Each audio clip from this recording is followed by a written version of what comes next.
आज का सवाल है, झारखंड से अगला राष्ट्रपति कौन हो सकता है।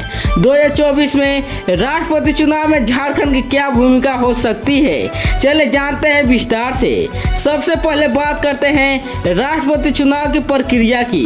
राष्ट्रपति चुनाव में भारत की जनता सीधे वोट नहीं करती। ये चुनाव अप्रत्यक्ष रूप से होता है, जिसमें सांसद और राज्यों के विधायक वोट डालते हैं। ये मतदाता देश भर के लोगों का प्रतिनिधित्व करते हैं और उनके वोट का वजन करके राज्य की जनसंख्या के आधार पर होता है। अब आते हैं झारखंड की बात पर। भले ही क्षेत्रफल में बड़ा ना हो, लेकिन इसका राजनीतिक महत्व काफी है, खासकर जब बात आदिवासी नेतृत्व की आती है। झारखंड में राष्ट्रपति बनने की संभावनाएं तब बढ़ सकती है जब देश में आदिवासी नेताओं के लिए व्यापक समर्थन हो।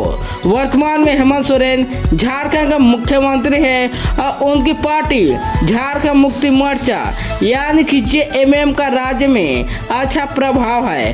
अब सवाल यह उठता है कि झारखंड से अगला राष्ट्रपति कौन हो सकता है। संभावित उम्मीदवारों की बात करें तो सबसे पहला नाम आता है हेमंत सोरेन का। हेमंत सोरेन वर्तमान मुख्यमंत्री है और एक प्रमुख आदिवासी नेता हैं। अगर वह राष्ट्रीय स्तर पर समर्थन जुटा पाते हैं तो उनका नाम राष्ट्रपति पद के लिए उभर सकता है। दूसरा प्रमुख नाम है वो है बाबूलाल मरांडी, झारखंड के पहले मुख्यमंत्री और बीजेपी के बड़े नेता। बाबूलाल मरांडी का राजनीतिक अनुभव और आदिवासी समुदाय में उनकी पकड़ उन्हें एक दौर में एक अच्छे मजबूत उम्मीदवार बना सकती है। इसके अलावा झारखंड मुक्ति मोर्चा के संस्थापक शिबू सोरेन का भी नाम चर्चा में आ सकता है। हालांकि उनकी उम्र और स्वास्थ्य को देखते हुए उनकी संभावनाएं कम हो सकती है। राष्ट्रपति चुनाव में सबसे महत्वपूर्ण है राजनीतिक समर्थन। बीजेपी और विपक्षी दलों का उम्मीदवार कौन होगा, इस पर राष्ट्रपति पद का फैसला निर्भर करेगा। अगर बीजेपी झारखंड से किसी को राष्ट्रपति पद के लिए चुनती है तो बाबूलाल मरांडी का नाम सबसे आगे हो सकता है। वहीं विपक्षी दल झारखंड मुक्ति मोर्चा या कांग्रेस से किसी उम्मीदवार को नामांकित कर सकते हैं। झारखंड का आदिवासी नेतृत्व और उनके राजनीतिक समीकरण राष्ट्रपति चुनाव में महत्वपूर्ण हो सकते हैं।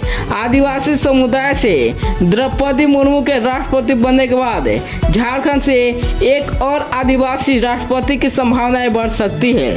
झारखंड के विकास, आदिवासी मुद्दों और राजनीति में झारखंड की भूमिका राष्ट्रपति चुनाव के दौरान अहम हो सकती है। तो दोस्तों, झारखंड से अगला राष्ट्रपति बनने की संभावनाएं पर ये था हमारा विश्लेषण। हालांकि ये पूरी तरह से राजनीतिक समीकरण पर निर्भर करेगा। हेमंत सोरेन, बाबूलाल मरांडी जैसे नेता इस दौर में शामिल हो सकते हैं, लेकिन इसके लिए राष्ट्रीय समर्थन और सही राजनीतिक कदम उठाने की जरूरत होगी। आपको क्या लगता है, झारखंड से अगला राष्ट्रपति कौन बन सकता है? हमें कमेंट में जरूर बताएं। अगर आपको हमारा वीडियो पसंद आया हो तो लाइक, शेयर और सब्सक्राइब करना ना भूलें। इस चैनल पर हम आपके लिए ऐसे ही राजनीति और सामाजिक मुद्दों पर वीडियो लाते रहते हैं। धन्यवाद।